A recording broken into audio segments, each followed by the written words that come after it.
kita masuk ke persamaan garis, yaitu dibagi menjadi dua.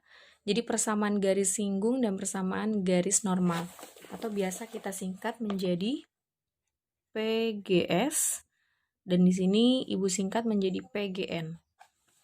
Nah, sebelum ke rumus-rumusnya, jadi Ibu akan jelaskan dulu. Nah, kalau kalian perhatikan di buku kalian masing-masing, halaman 73, jadi di sini ada suatu koordinat kartesius, ya, di sini ada X, di sini ada Y. Kemudian, kalau kalian lihat di sini kenapa ada pi per 4, kemudian sampai pi gitu ya.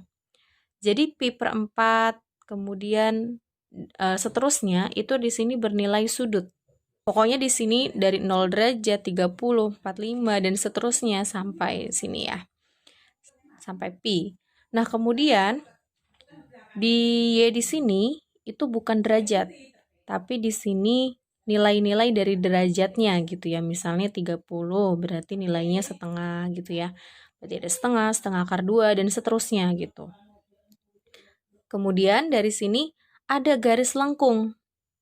Nah, garis lengkung di sini adalah fungsi dari trigonometri. Nah, yang kalau kalian pelajari di semester sebelumnya, kalian sudah mempelajari fungsi trigonometri kayak sin X, cos X, 5 cos 2X, 4 cos 5X plus 3 cos X. Nah, itu kan namanya fungsi trigonometri. Jadi, dia berbentuknya lengkung seperti ini. Nah, kemudian garis lurus ke atas ini, yaitu garis G. Garis G ini disebutnya garis singgung, ya. Garis singgung ini garis yang nempel gitu ya, yang dempet gitu, nyinggung gitu ya. Jadi kena nih di sini dia, ketemu di sini. Dari perpotongannya itu dari titik sis pi per 4, 1 per 2 akar 2. Nah, di sini dia dapat A kan ya, kemudian menyinggung garis si G ini. Nah, kemudian garis K ini itu garis tegak lurus dengan garis singgung. Jadi kalau ada garis singgung, berarti dia ada garis normalnya, karena dia garis tegak lurus dari garis singgung.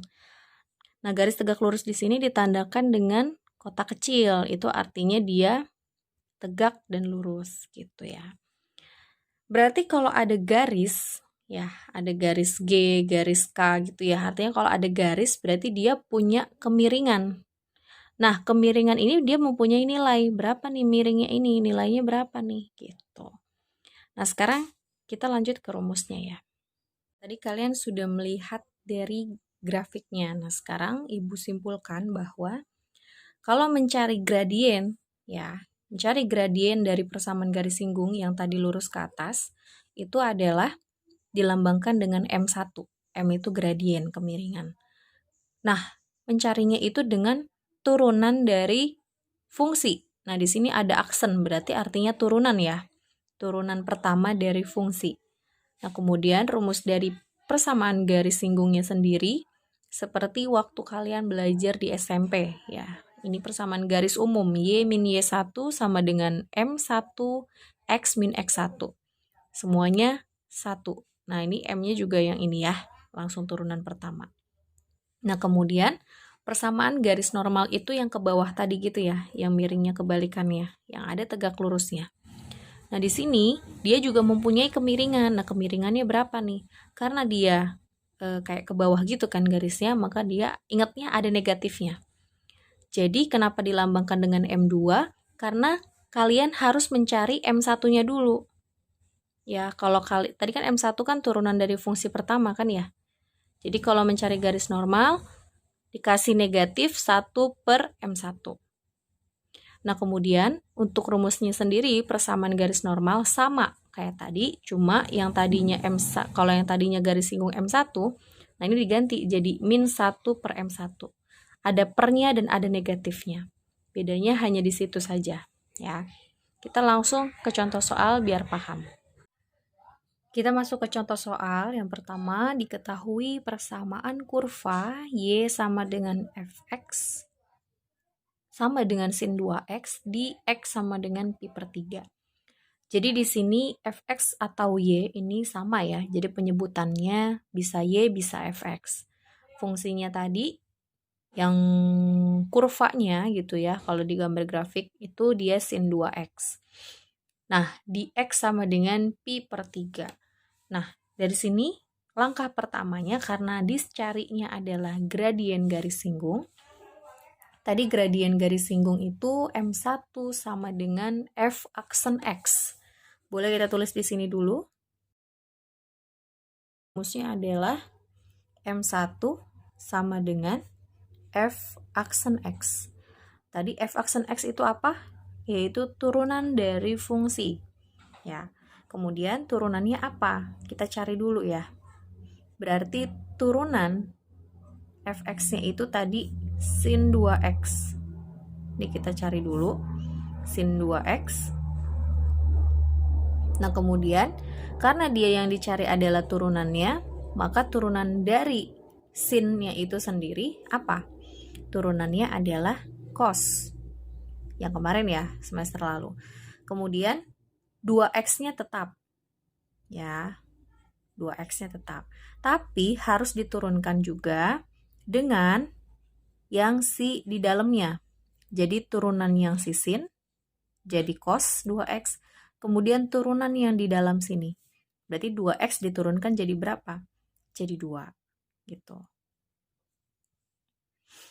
Ini bisa nggak Bu jadi cos 4x? Bukan ya, tidak bisa jadi cos 4x. Ini sendiri-sendiri. Nah, gitu. Nah, sekarang kalau kita sudah mencari turunannya, jangan lupa dimasukkan x-nya. Pi per 3. Gitu ya. X sama dengan pi per 3.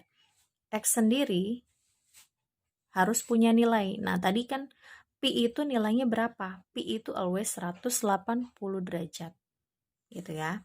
Ini selalu 180. Kemudian dibagi dengan 3. Berarti jadi berapa derajat? 60 derajat. Sekarang kita masukkan. F aksen X sama dengan cos 2 dikali dengan X-nya tadi 60 derajat. Nah, dikali dengan 2. Berarti cos dari 120 derajat itu berapa? Yaitu min 1 per 2. Nah, ini 2-nya turun nih. Berarti jadi berapa min 1 per 2 kali 2? Kita coret aja ya. Berarti jadinya min 1. Nah, ini adalah M1. Ya, jadi kita sudah dapat F aksennya tadi nilainya berapa? F aksen X-nya tadi nilainya sebenarnya ini cos 2x titik 2, tapi harus disubstitusikan X-nya gitu ya. Ini masukkan ke sini. Gitu, berarti hasilnya min 1. Sekarang kita cari gradien dari garis normalnya. Tadi dirumuskan min 1 per M1. Jadi walaupun soalnya itu yang ditanyakan persamaan garis normal atau gradien garis normal, berarti kalian harus mencari M1-nya dulu. Ya, harus mencari ininya dulu. Nah, baru nanti diolah nih. Min 1 per M1 berarti M1-nya tadi dapat min 1. Nah, berarti jadi berapa nih? Min 1 per min 1 sama dengan 1. Sekarang kita bahas yang C. Kita yang C, persamaan garis singgung. Nah, kita sudah dapat M1-nya, sudah ada. Terus kita sudah dapat X-nya tadi ya. Yang tadi pi per 3. Kemudian kita belum dapat Y-nya. Y1-nya kita belum dapat. Berarti caranya gimana? Tadi Y itu kan sama saja Fx. Ya.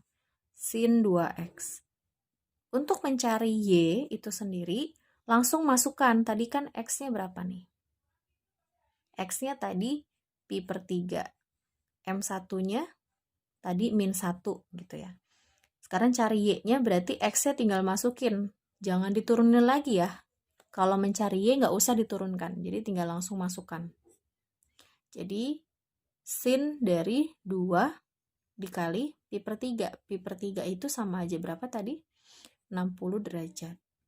Berarti sin dari 120 derajat berapa nih? Nah, 1/2 akar 3. Sekarang kita sudah dapat semuanya, ya. Berarti Y ini bolehlah Y1 ya, gitu.